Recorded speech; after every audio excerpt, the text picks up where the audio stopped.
Hello friends. स्वागत है आपका हमारे YouTube channel GK GS concept academy पर। आज हम डिस्कस करने वाले हैं जो हमने एमपी जीके में रिवर वाला टॉपिक पढ़ा है। तो आज रिवर से रिलेटेड हम एमसीक्यू डिस्कस करने वाले हैं। तो चलिए शुरू करते हैं। आज का हमारा पहला क्वेश्चन है, मध्य प्रदेश में नदियों के किनारे बसे नगरों के संदर्भ में सूची 1 को सूची 2 से सुमेलित कीजिए तथा सूचियों को नीचे दिए गए कूटों का प्रयोग करते हुए सही उत्तर का चयन कीजिए। देखिए, ये है सूची 1, ये है सूची 2 और ये है हमारे ऑप्शन। अब हमें ये बताना है कि सूची वन में जो रिवर बताई गई हैं, सूची वन में जो नदियों को दिया गया है, वो सूची 2 में अवस्थित किन किन शहरों के तट से होकर गुजरती हैं। यानी कहने का तात्पर्य यह है कि जो सूची 2 के शहर हैं, ये किन नदियों के तट पर स्थित हैं। तो चलिए, जैसा कि हमने पढ़ा था कि जो पार्वती नदी है वो आष्टा तहसील से निकलती है। तो बेसिकली आष्टा कहाँ स्थित हो गया? पार्वती नदी पर। वहीं बात हम करते हैं ताप्ती। तो ताप्ती बैतूल जिले के मुल्ताई झील से निकलती है और बुरहानपुर बुरहानपुर में जो नेपा नगर है, वहां से होती हुई ये महाराष्ट्र और बुरहानपुर दर्रे को काट के महाराष्ट्र में प्रवेश करती है। तो ताप्ती के तट पर स्थित हो गया नेपा नगर। अब हम खान नदी की बात करेंगे। तो दोस्तों, खान नदी के तट पर स्थित है इंदौर हमारा। ठीक है। और अब शेष रह गया काली सिंध। तो काली सिंध के तट पर स्थित है देवास। अर्थात जो हमारा सही ऑप्शन आएगा वो क्या होगा?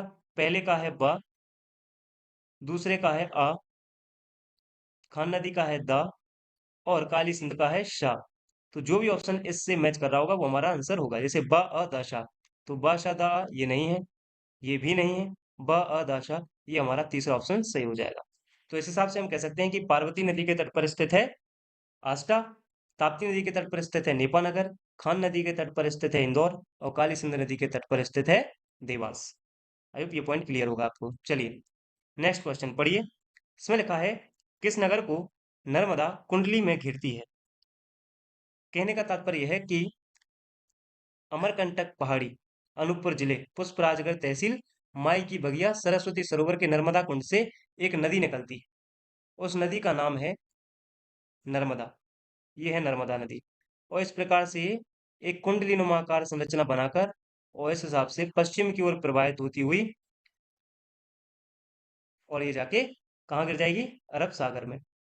तो इस प्रकार से अरब सागर में ज्वार नद मुख बना के समाप्त हो जाती है। अब दोस्तों देखिए, मैंने आपको जब नदियों वाला टॉपिक पढ़ाया था तो वहां पे मैंने आपको बताया था कि जो हमारी नर्मदा नदी है, इस पर मध्य प्रदेश के कुल 16 जिले अवस्थित हैं। तो ये मध्य प्रदेश के 16 जिलों से होकर गुजरती है।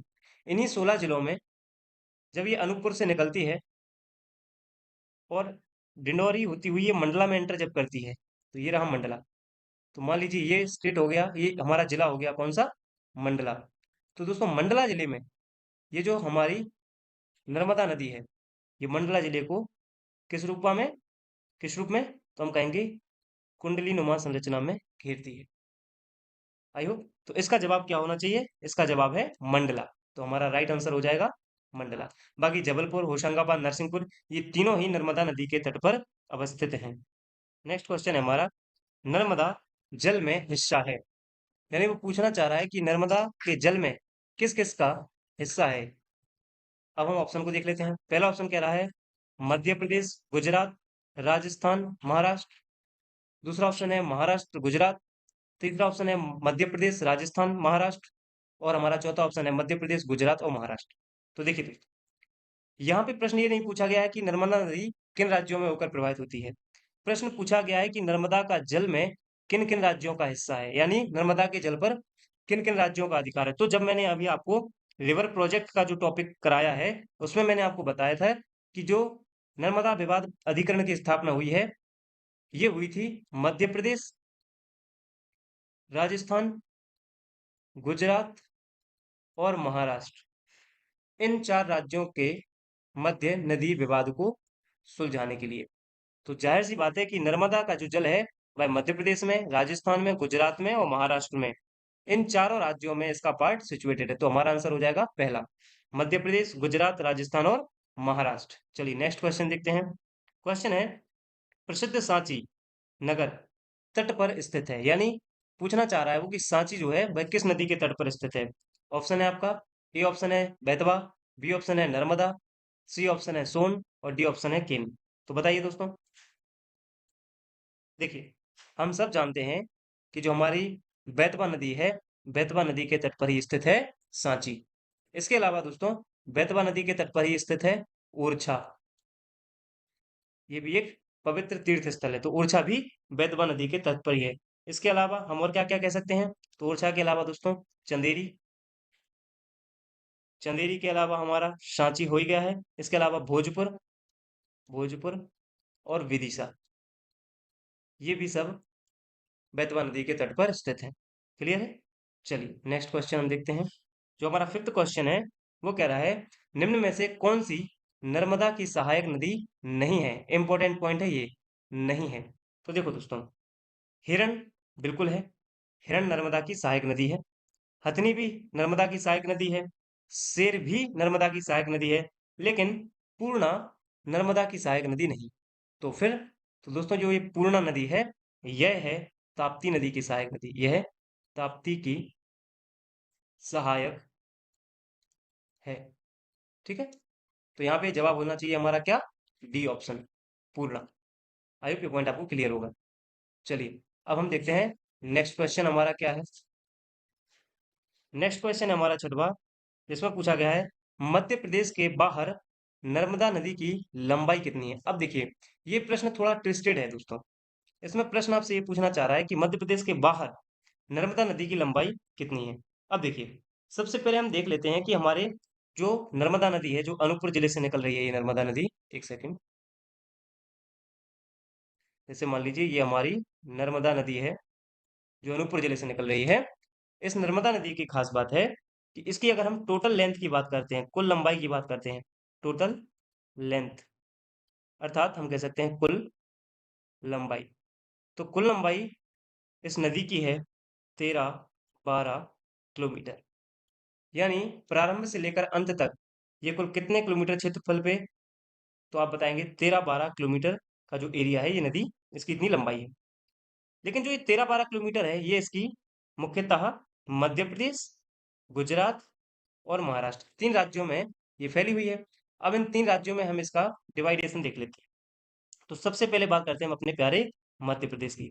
मध्य प्रदेश में जो इसकी लेंथ है वह है 1077 किलोमीटर। उसके बाद जो सेकंड स्टेट आता है गुजरात, गुजरात में इसकी लेंथ है 161 किलोमीटर। अब बचता है महाराष्ट्र, तो महाराष्ट्र में है 74 किलोमीटर, यानी 74 किलोमीटर। इस हिसाब से इसकी टोटल लेंथ कितनी हो जा रही है, 13-12।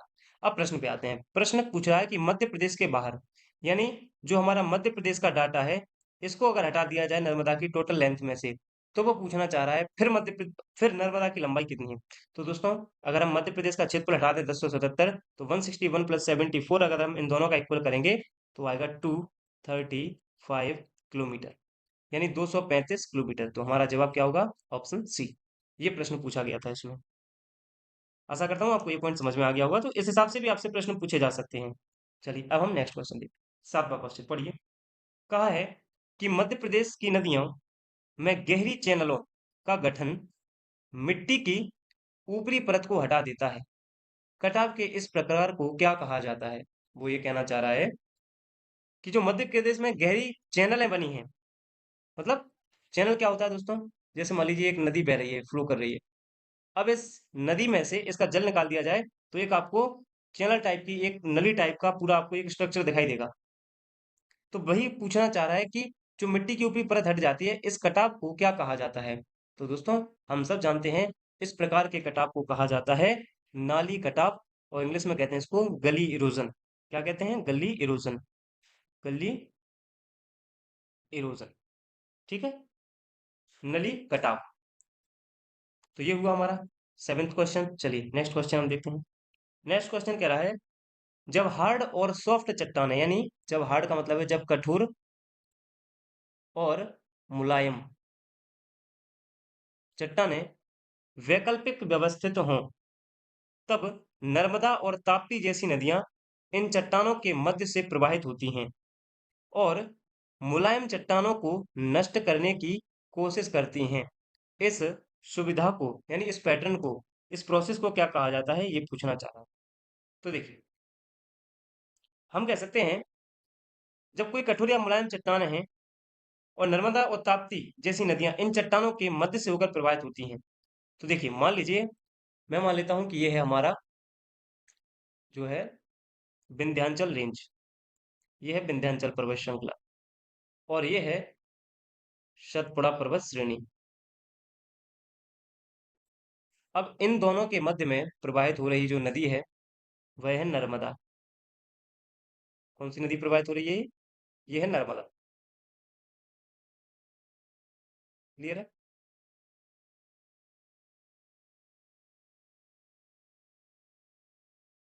तो वही नर्मदा नदी है। इसी क्रम में अगर हम और नीचे देखते हैं तो बैतूल के मुल्ताई झील से एक और नदी निकलती है जिसका नाम है ताप्ती नदी। तो ये ताप्ती नदी बह रही है इस प्रकार से, ये ताप्ती नदी है। तो ये दोनों नदियां जब दो पर्वत श्रृंखला हो, ये कौन सा माउंटेन है? ये हम कह रहे हैं विंध्याचल माउंटेन है। कौन सी पर्वत श्रृंखला है? विंध्याचल। और ये है सतपुड़ा, सतपुड़ा पर्वत श्रेणी। इन दोनों को काट कर या इन दोनों के बीच से प्रवाहित हो रही है हमारी ये नर्मदा। तो दोस्तों, नर्मदा जो आकृति बना रही है इस प्रकार के बीच की सकरी घाटी को कहा जाता है रिफ्ट वैली। रिफ्ट वैली जिसको हम कहते हैं हिंदी में भ्रंश घाटी या दरार घाटी। तो इसका जवाब क्या होगा? दरार घाटी, ऑप्शन बी। ठीक है, इसमें सारे ई लिखे हैं लेकिन बी है ये। आई के पॉइंट पे आपको क्लियर होगा। चलिए, अब हम बात करते हैं नेक्स्ट क्वेश्चन। नेक्स्ट क्वेश्चन हमारा क्या है? निम्नलिखित में से कौन सी पर्वत श्रेणी यमुना और सोन नदी के मध्य जल विभाजक का कार्य करती है? अब ये देखना है हमें। तो सबसे पहले देखिए, मान लीजिए हम एक अपना एमपी का मैप बनाते हैं, ये छोटा सा। ये हमारा मध्य प्रदेश का नक्शा है, ये आपको बनाना आना चाहिए दोस्तों।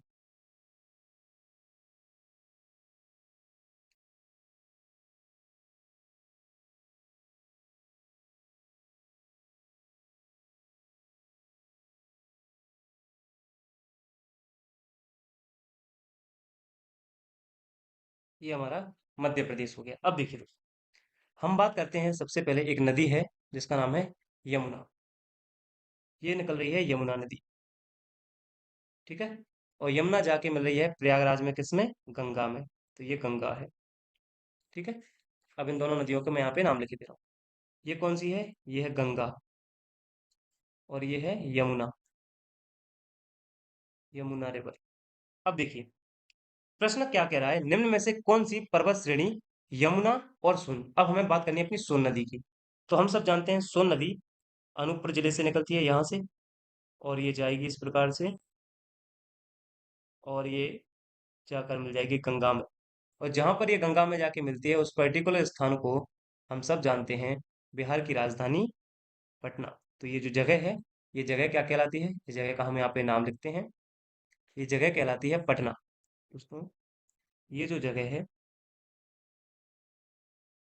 ये है पटना। ठीक है, तो ये जगह क्या कहलाती है? ये है पटना। पटना कहाँ पर है? यूपी में। ये पटना हो गया। पटना में जाके, और ये कौन सी नदी है हमारी? ये है सोन नदी, जो मध्य प्रदेश से निकली। अब सोचिए, हमें देखना है कि सोन और यमुना के बीच, अब ये है हमारी सोन रिवर और ये है यमुना रिवर, इन दोनों के बीच जल विभाजक का कार्य कौन करती है? ऑप्शन हमारे पास क्या है? विंध्याचल, महादेव, कैमूर, भांडेर, और ये सतपुड़ा मैकालसुनी। अब देखिए दोस्तों, सबसे पहले हम इन सारी पर्वत श्रृंखलाओं का डायग्राम में एक बार यहाँ पे इनको पुट करते हैं कि कौन सी पर्वत श्रृंखला कहाँ पे स्थित है। देखिए, सबसे पहले सतपुड़ा मैकाल श्रेणी तो हम सब जानते हैं, सतपुड़ा मैकाल श्रेणी यहाँ पे रहेगी। ठीक है, ये है सतपुड़ा मैकाल श्रेणी। सतपुड़ा मैकाल श्रेणी के बाद सतपुड़ा मैकाल श्रेणी का ही एक भाग है जिसको हम कहते हैं महादेव श्रेणी, तो महादेव श्रेणी ये रही। ठीक है, दो ऑप्शन हुए। अब बात करते हैं नेक्स्ट ऑप्शन की। नेक्स्ट ऑप्शन में लिखा है विंध्याचल पर्वत श्रेणी, तो ये रहा विंध्याचल माउंटेन। ठीक है, और विंध्याचल माउंटेन हम सब जानते हैं आगे जाके ये दो भागों में बढ़ता है, कैमूर और भांडेर। तो देखिए, ये इस प्रकार से आगे बढ़ती है, ये है कैमूर, और थोड़ा सा ये ऊपर को साइड को चली जाती है, ये है भांडेर। तो विंध्याचल पर्वत श्रृंखला दो भागों में व्यक्त होती है आगे जाके, किस किस में? तो हम बता सकते हैं भांडेर में, और भांडेर के साथ साथ यही बढ़ जाती है कैमूर में। तो ये भाग कहलाता है भांडेर, भांडेर श्रेणी, और ये कहलाता है कैमूर, कैमूर, और ये कहलाता है इतना भाग विंध्याचल। ये क्या कहलाता है? विंध्याचल। मैं ब्लैक कलर से लिख देता हूँ उसको। यहाँ ये कहलाएगा विंध्याचल। अब सुनिए, ये रहा अपना सोन रिवर, ये रहा यमुना। इन दोनों के बीच जल विभाजक का कार्य कैमूर और भांडेर कर रहा है, ना कि विंध्याचल। तो हमारा जो सही आंसर होगा वो क्या होगा? कैमूर भांडेर श्रेणी। आई होप एक क्वेश्चन को समझाने में मैंने आपको कितनी चीजें बताई हैं।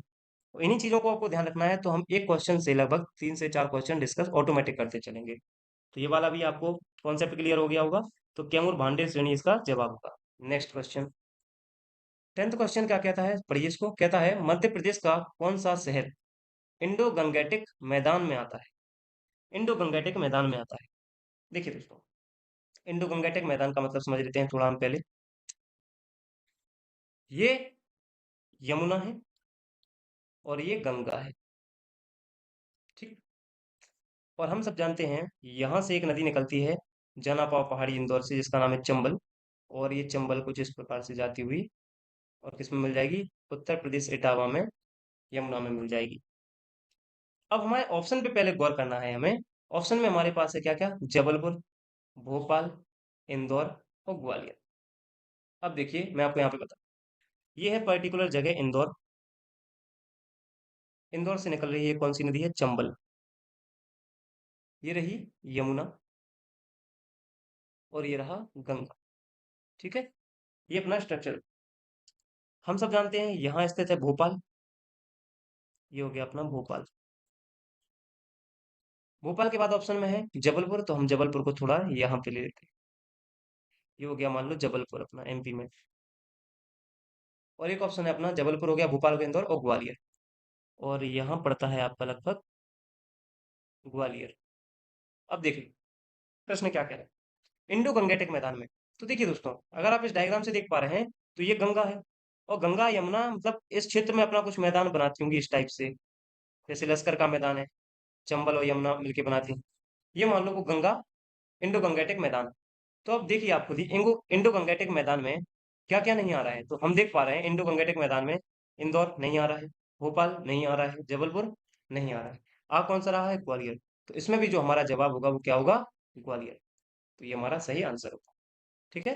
तो मध्य प्रदेश का कौन सा शहर इंडो गंगेटिक मैदान में आता है? हमारा जवाब होगा ग्वालियर। चलिए नेक्स्ट क्वेश्चन डिस्कस करते हैं। नेक्स्ट क्वेश्चन क्या है, नर्मदा सोन घाटी कहाँ स्थित है? ऑप्शन पहला, मध्य भारत और मालवा के मध्य, रीवा पन्ना और बुंदेलखंड के मध्य, मालवा और बुंदेलखंड के मध्य, या मालवा और सतपुड़ा के मध्य। अब मैंने आपको जब मध्य प्रदेश का भौगोलिक डिवीजन पढ़ाया था, उसमें मैंने आपको मध्य प्रदेश के सारे पठार डिस्कस किए थे। उनमें मैंने आपको बताया था कि नर्मदा सोन घाटी कहाँ स्थित है। एक बार हम वो डायग्राम बना लेते हैं, फिर हम आगे बात करते हैं। देखिए मान लो ये हमारा एमपी है प्यारा, और जितनी बार आप मैप बनाएंगे दोस्तों, आप यकीन मानिए बहुत से कॉन्सेप्ट आके जो चीजें पढ़ के समझ में नहीं आती हैं वो हम मैपिंग के थ्रू उनको सॉल्व कर सकते हैं। ये इस प्रकार से हमारा मैप बना, कुछ थोड़ा बहुत ऊपर नीचे हो सकता है, देखिए इसका। चलो ये हमारा मैप हो गया। अब हम देख लेते हैं इसमें सारे पठार पहले। देखो, जिसको मैं अब ये रिवर कलर से मेंशन कर रहा हूँ, इतना इतना पार्ट ये पूरा, यहाँ पे ये पार्ट पूरा ये किसका हो गया? मध्य भारत के पठार। अब नेक्स्ट देखिए, नेक्स्ट यहाँ से स्टार्ट होता है पूरा बुंदेलखंड का पठार ये। तो ये बुंदेलखंड का पठार हो गया। अब नेक्स्ट हम बात करते हैं मालवा के पठार की। तो कुछ इस प्रकार से है हमारा मालवा का पठार, मध्य प्रदेश का सबसे बड़ा पठार है, ठीक है। कौन सा? मालवा का पठार। तो हमने मालवा का पठार देखा। अब थोड़ा बहुत यहाँ पे देखिए, यहाँ से स्टार्ट होता है, ये एरिया हो गया मध्य प्रदेश में रीवा पन्ना का पठार वाला। रीवा पन्ना के पठार के बाद अगर हम बात करते हैं तो देखिए ये वाला यहाँ से, और ये है नर्मदा सोन घाटी वाला पूरा एरिया। नर्मदा सोन घाटी के बाद आप देख सकते हैं ये वाला एरिया पूरा यहाँ तक, ये है बघेलखंड का पठार, ठीक है। ये है बघेलखंड का पठार वाला क्षेत्र पूरा। और जो अब ये शेष बचा है, ये जो शेष बचा हुआ है ये कहलाता है सतपुड़ा मैकाल पर्वत श्रेणी। क्या कहलाता है? ये पूरा क्षेत्र कहलाता है सतपुड़ा मैकाल पर्वत श्रेणी। तो इस प्रकार से मध्य प्रदेश ये बटा हुआ। अब देखिए हमें क्या देखना है। प्रश्न था नर्मदा और सोन कौन कौन से, नर्मदा और सोन घाटी कहाँ स्थित हैं। तो देखो ये दिख रहा है आपको, ये पूरा क्या है, ये कहलाती है नर्मदा एवं सोन घाटी।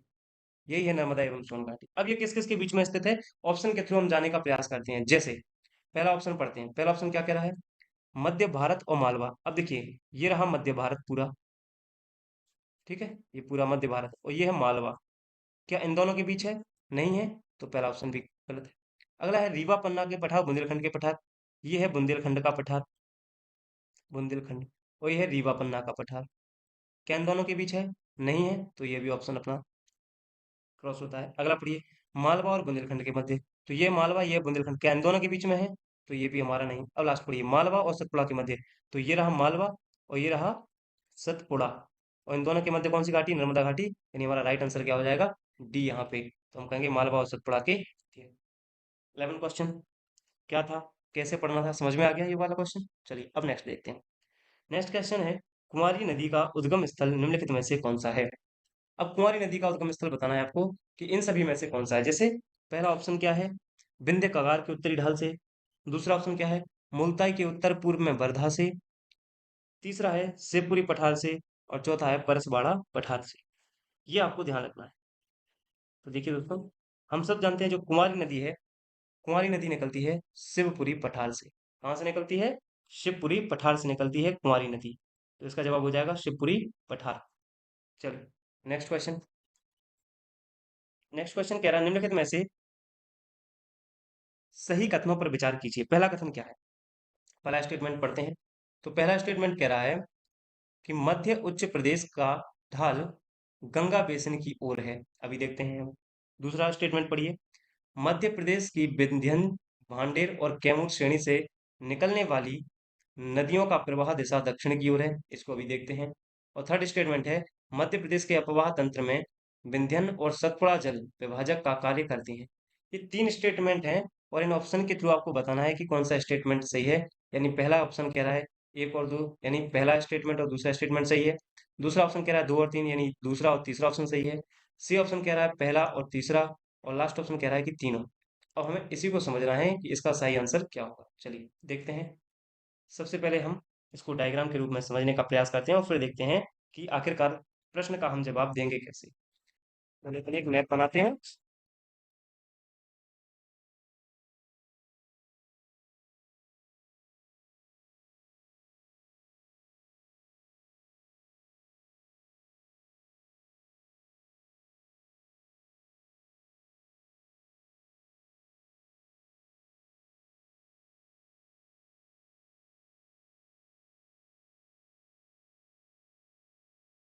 चलिए, ये अपना एमपी का मैप।